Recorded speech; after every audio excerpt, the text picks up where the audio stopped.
Kapan perayaan Galungan ini dilaksanakan dan bagaimana persiapan pihak Bapak di kantor wilayah Kementerian Agama Provinsi Maluku dalam menyambut perayaan Galungan ini, Pak? Jadi kita jatuhnya pada hari raya Budo Kliwon Wuku Galungan. Jadi besok ini, sekarang ini wukunya wuku Dungulan atau Galungan, Budo Kliwon itu Budo Rebu Kliwon itu besok. Untuk melaksanakan hari raya ini sudah dimulai pada 25 hari yang lalu, yaitu tepatnya pada hari Tumpek Warige. Tumpek Warige itu umat Hindu melaksanakan upacara untuk tumbuh-tumbuhan. Jadi upacara tumbuh-tumbuhan ini kenapa dilaksanakan?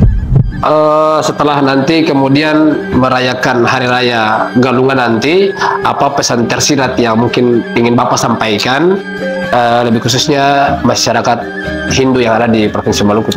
Pesan saya, mari kita bersama-sama, apalagi nanti umat Hindu ini di Provinsi Maluku khususnya akan melaksanakan pilkada serentak. Gunakanlah hal ini, hak Anda dengan baik. Janganlah golput karena ini menentukan 5 tahun ke depan.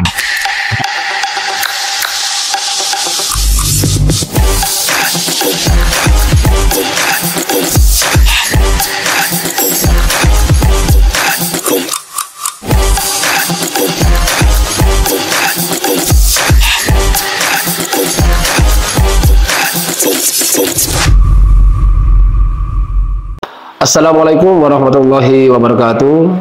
Om Swastiastu, Namo Buddhaya, dan salam kebajikan. Jumpa lagi bersama saya Jafar Bugis di podcast Rumah Cita, kantor wilayah Kementerian Agama Provinsi Maluku. Nah, pada edisi kali ini kita akan membahas terkait dengan persiapan perayaan Hari Raya Galungan tahun 2004 di Provinsi Maluku. Nah, sahabat religi dimanapun Anda berada, sebelum kita berbincang-bincang lebih jauh, terlebih dahulu kita sapa dulu narasumber kita pada kesempatan ini. Selamat siang, Pak. Selamat siang. Sehat, Pak? Sehat, sehat. Mudah-mudahan Bapak selalu sehat. Terima kasih, sama-sama ya. Iya, Pak. Nah, terkait dengan perayaan Hari Raya Galungan tahun 2024 yang nantinya akan diselenggarakan. Nah, mungkin pada kesempatan ini Bapak bisa menjelaskan sedikit terkait dengan apa itu Hari Raya Galungan, Pak. Ya. Terima kasih. Om Swastiastu. Assalamualaikum warahmatullahi wabarakatuh. Selamat siang, salam sejahtera, Namo Buddhaya, salam kebajikan. Terkait dengan Hari Raya Galungan, yang pengertian galung itu adalah perang. Galungan adalah peperangan. Di mana dalam hal ini, Hari Raya Galungan ini merupakan peperangan antara Dharma dengan Adharma, yaitu peperangan kebaikan dan peperangan antara adharma itu yang tidak baik. Ini di Indonesia sendiri itu tidak dalam artian kapan pelaksanaannya ini, tapi di dalam Pararaton itu dilaksanakan pada sekitar abad ke-9. 9 Masehi itu sudah dilaksanakan, yaitu pelaksanaan Hari Raya Galungan ini. Hari Raya Galungan ini kalau di India, perayaan Hari Raya Galungan ini dinamakan Sraddha Widasa Jayami, yaitu peringatan peperangan antara Rahwana dengan Rama, yaitu dimenangkan oleh Rama, yang terus dirayakan yang namanya Sraddha Widasa Jayami ini. Sedangkan di Indonesia itu Galungan itu adalah dirayakan pada abad ke-9, itu yang tadi saya jelaskan, di mana peperangan ini digambarkan bahwa pada saat itu di Bali, ya, setelah bergeser ke Bali, di Bali itu Galungan itu dilaksanakan peperangan antara Maya Denawa dengan Raja Kasunu, di mana Raja Kasunu ini seorang raja yang dia ingin memimpin, karena pada saat itu berlawanan dengan Maya Denawa. Seorang Maya Denawa, dia menganggap dirinya adalah Tuhan. Dia semua tidak oleh masyarakatnya itu untuk menyembah Tuhan, dan para dewa harus menyembah Maya Denawa. Sehingga pada saat itulah umur manusia pendek, tidak hasil bumi tidak baik lagi, banyak hama penyakit, maka Raja Kasunu memohon dibesake untuk melaksanakan tapa brata gimana supaya bisa makmur negeri ini. Maka dilaksanakan tapa brata, dia harus membunuh, yaitu perang dengan Maya Denawa. Dengan Maya Denawa ini akhirnya dimenangkanlah oleh Raja Kasunu yang dibantu oleh Sangkul Putih, yaitu para pendeta yang ada di Bali. Inilah kegiatan Hari Raya Galungan itu yang merupakan peperangan antara Dharma melawan Adharma, yaitu Maya Denawa di Indonesia itu melambangkan ketidakbenaran, tidak baik, dan Raja Kasunu itu adalah kebenaran. Ini yang dinamakan galungan. Galung itu adalah perang, galungan adalah peperangan. Kalau di dalam diri kita, peperangan ini peperangan antara diri kita dengan nafsu-nafsu kita yang ada di dalam diri kita yang disebut dengan satripu, yaitu satripu itu musuh yang ada di dalam diri kita. Musuh itu tidak perlu dibunuh, kalau dibunuh kan kita yang mati, tapi itu harus dikendalikan. Yang pertama adalah kroda, kemarahan. Bagaimana umat Hindu untuk menaklukkan kemarahan yang ada di dalam diri kita supaya kita bisa hidup damai dan tentram. Dari kroda ini, maka dari kemarahan inilah yang harus dikendalikan. Yang berikutnya adalah loba. Loba itu rakus, kerakusan.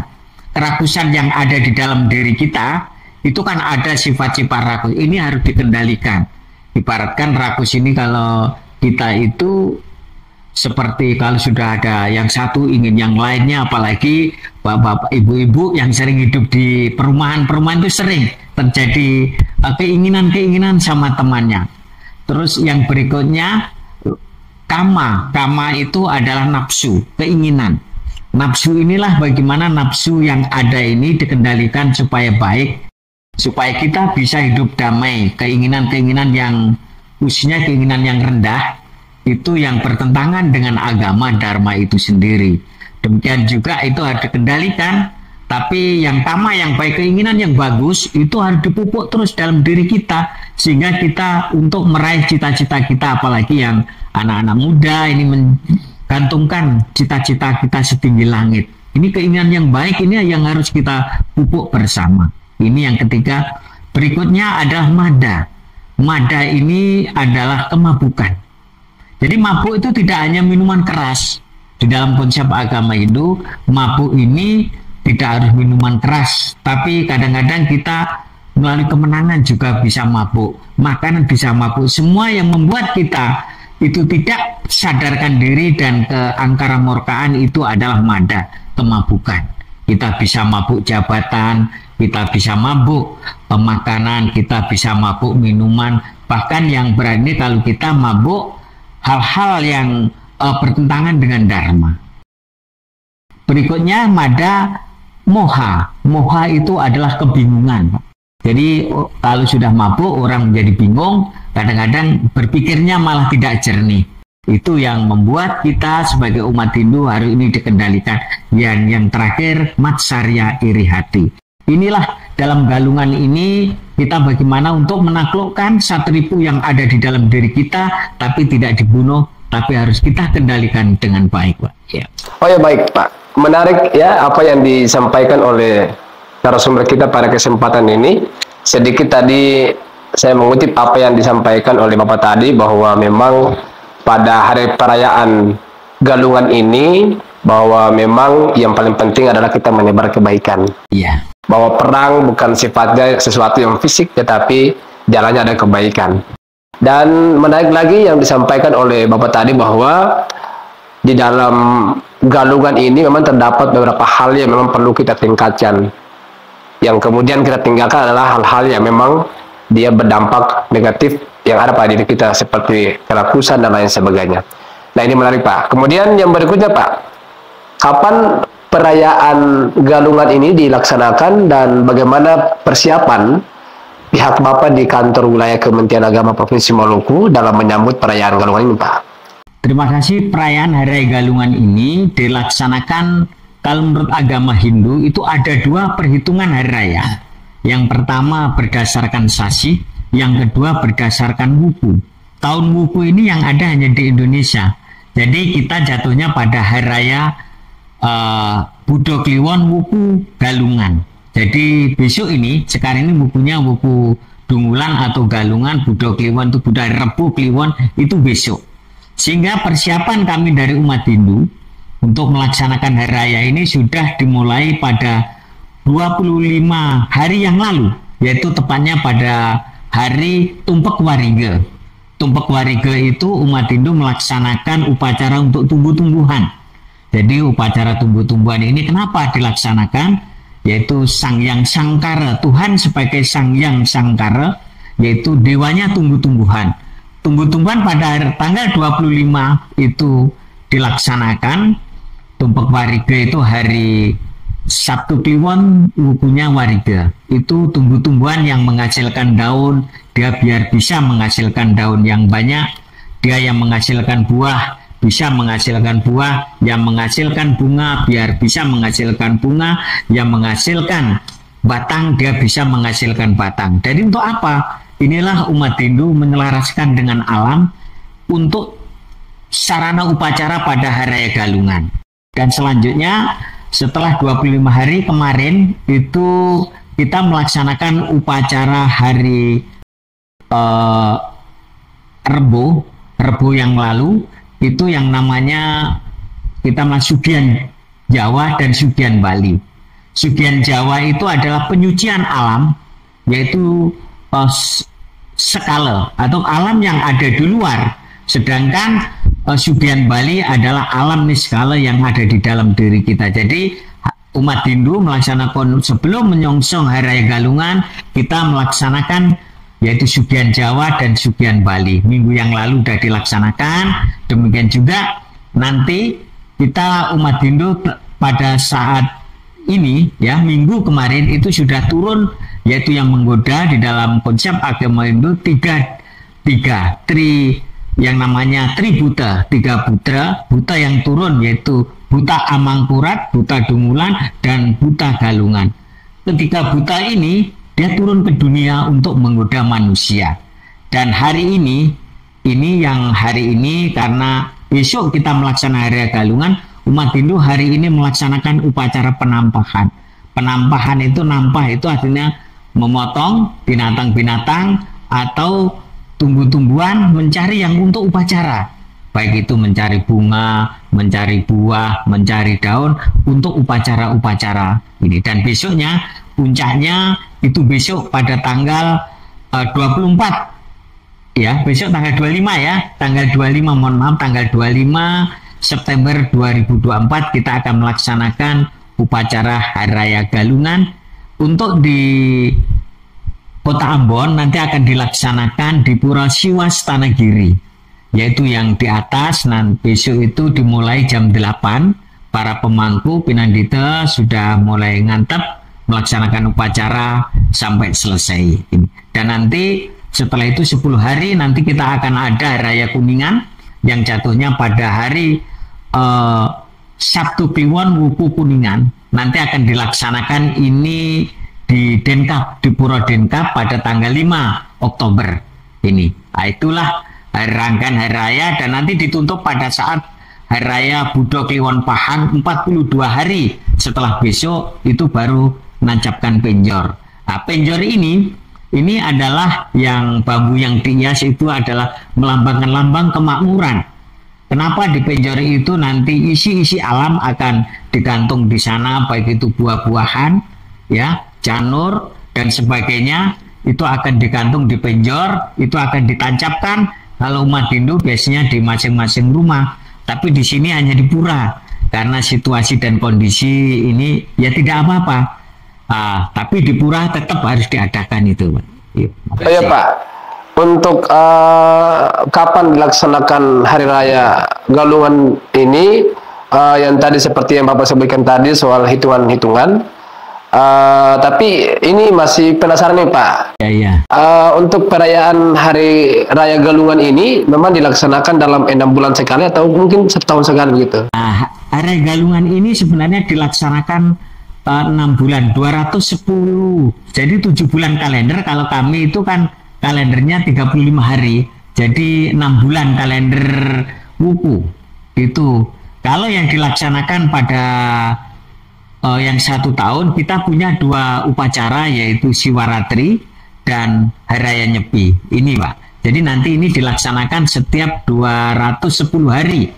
Ya kalau untuk kalender 7 hari sebenarnya. 7 bulan kalender Masehi. Tapi di kalender kami biasanya orang menyebutnya 6 bulan sekali. Iya. Oh ya Pak, terkait dengan penyambutan Hari Raya Galungan ini, pastikan ada hari raya yang lainnya Pak. Mungkin bisa menjelaskan perbedaan Hari Raya Galungan dengan hari raya lainnya, misalkan seperti Hari Raya Nyepi dan lain sebagainya Pak. Iya, perbedaannya Hari Raya Galungan dengan hari raya yang lainnya, khususnya itu yang utama Hari Raya Galungan itu penjor. Penjor itu yang membedakan.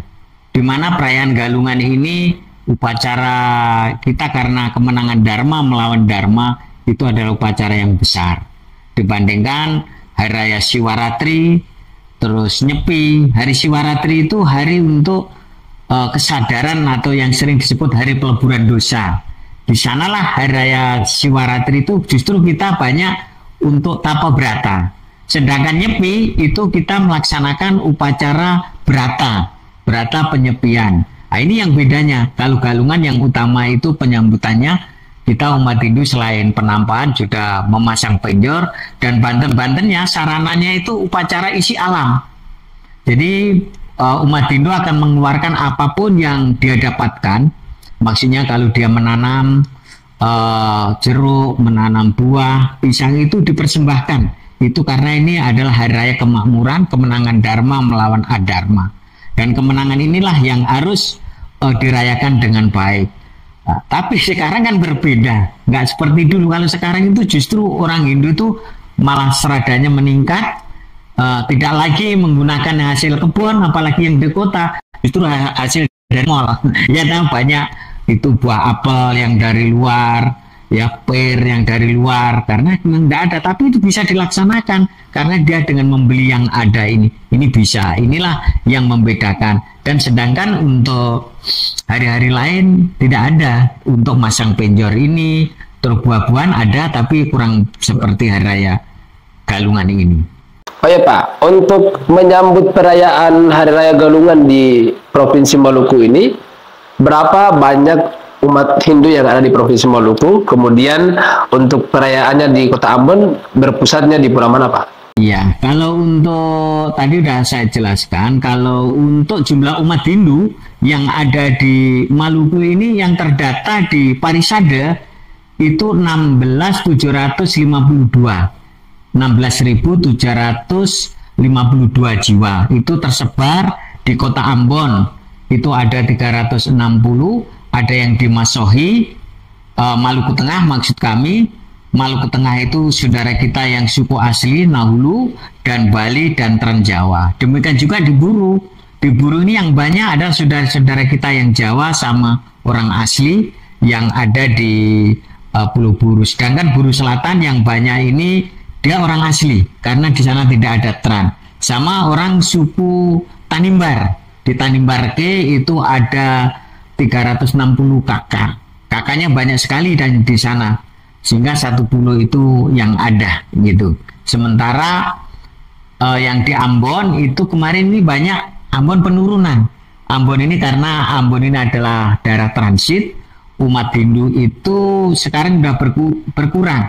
Yang kapan itu adalah kami sudah 362 kakak, sekarang tinggal 278 kalau nggak salah ini. Kita dibagi dua, dibagi ya. Ada tempe TNI Polri dan tempe sipil. Ini pembagiannya. Sehingga kami sekarang di sini pendataan ulang belum dilaksanakan. Nanti pada awal tahun ini pasti akan pendataan ulang. Tapi ini sudah mulai disusun. Tapi umat kelihatannya sudah mulai berkurang. Sedangkan untuk Galungan itu akan dipusatkan itu di pura yang di Ambon itu di Pura Siwastanegiri di museum. Yaitu besok jam 8 pagi sudah mulai sampai selesai. sehingga umat nanti akan ramai di sana. Apakah Denkap tidak dilaksanakan? Di Pura Surya Yuda Mandala itu dilaksanakan juga, tapi hanya untuk para pemangku yang mengaturan Banten aja, tapi untuk kebersamaannya dikumpulkan yang di Pura Siwastanagiri yang dekat Museum Taman Makmur itu. Baik Pak, terima kasih. Apa yang disampaikan oleh Bapak tadi luar biasa, mulai daripada menyampaikan terkait dengan sejarah dari perayaan Hari Galungan yang nanti akan dilaksanakan, kemudian tahapan, persiapan, kemudian perbedaan lain sebagainya. Nah, ini ada pertanyaan terakhir juga Pak, yang mungkin nanti bisa Bapak jawab. Setelah nanti kemudian merayakan Hari Raya Galungan nanti, apa pesan tersirat yang mungkin ingin Bapak sampaikan, lebih khususnya masyarakat Hindu yang ada di Provinsi Maluku, Pak? Terima kasih. Pesan yang kita sampaikan, kita melihat yaitu dari kitab Bhagavad Gita, yaitu bab 4 sloka 7 dan 8, di mana berbunyi yada yada hidarmasa glanir bawati barata apyutanam adarmasa tadat manam sri jami aham. Manakala dharma akan sirna dan adharma akan merajalela, wahai barata, aku sendiri yang turun ke dunia. Paritranayam sadunam winaksaya cadus kertam dharma sampartanaya yogi yogi. Manakala saya turun ke dunia untuk melindungi orang-orang sadu dan akan menegakkan dharma, saya turun ke dunia dari zaman ke zaman. Inilah janji Tuhan kepada kita sebagai umat Hindu, khususnya dimanapun berada, karena Tuhan nanti akan berjanji kepada kita, yaitu apabila dharma sudah berkurang kekuatannya dan adharma akan merajalela, maka Tuhan akan turun sendiri. Kami menghimbau kepada seluruh umat Hindu, janganlah selalu menggembar-gemborkan atau berbuat atas nama Tuhan, tetapi mari kita berlindunglah kepada Tuhan. Tuhan tidak perlu dijaga, tapi juga Tuhan akan menjaga kita, yaitu Tuhan berjanji ingin melindungi orang-orang sadu, orang-orang yang baik dari zaman ke zaman.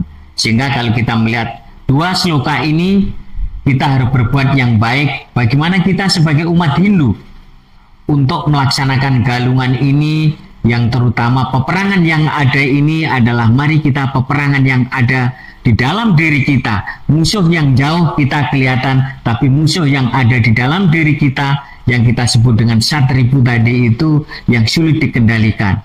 Mari bersama-sama kita kendalikan. Dengan mengendalikan perbuatan yang baik, kendalikanlah musuh-musuh yang ada di dalam diri kita, maka kita akan bisa selamat untuk mengarungi dunia. Lindungilah diri kita dengan dharma. Dharma raksati raksitah, siapa yang berlindung kepada dharma, maka dharma akan melindungi kita. Pesan saya, mari kita bersama-sama, apalagi nanti umat Hindu ini di Provinsi Maluku khususnya akan melaksanakan pilkada serentak. Gunakanlah hal ini, hak Anda dengan baik, janganlah golput karena ini menentukan 5 tahun ke depan. Tapi berbuatlah yang baik untuk umat Hindu supaya bisa memilih pemimpin-pemimpin yang baik. Dengan pemimpin yang baik akan membawa Maluku ini sebagai negeri raja-raja ini sebagai tempat yang baik, damai untuk membangun negeri kita. Terima kasih. Terima kasih, Pak. Baik, terima kasih atas gambaran singkat yang disampaikan oleh narasumber kita pada sore hari ini terkait dengan perayaan Hari Raya Galungan tahun 2024 yang nantinya akan segera dilaksanakan.